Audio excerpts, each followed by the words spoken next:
Dia udah predator, penjual budak anak di bawah umur, pemeras pejabat-pejabat tinggi di dunia. Dan kasus-kasus yang kalian tahu, itu dari 3 juta file yang baru dirilis, masih ada jutaan file lainnya.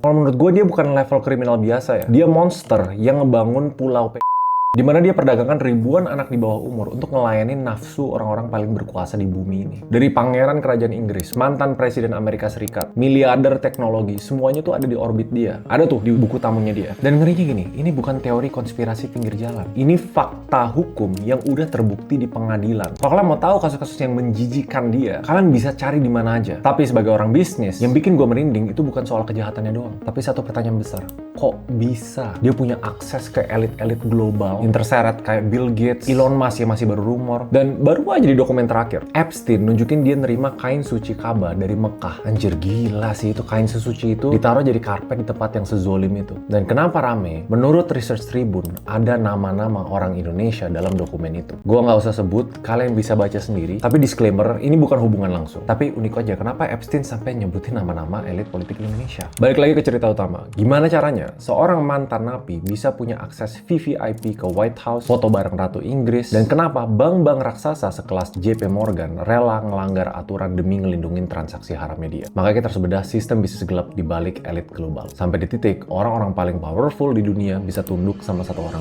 ini.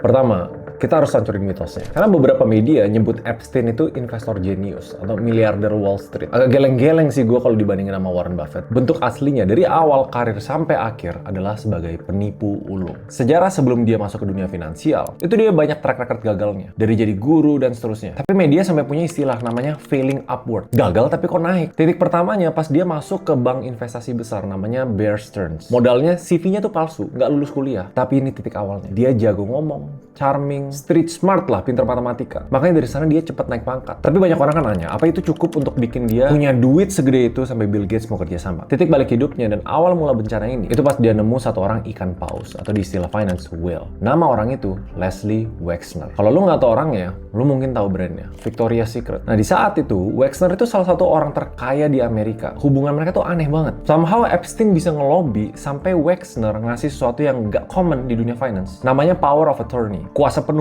Artinya apa? Epstein punya hak hukum sama semua tanda tangan cek, jual beli properti, pindahin aset, bahkan minjem duit atas nama Wexner. Ini semua tanpa perlu izin Wexner lagi. Dia kan punya rumah mewah, paling besar di Manhattan.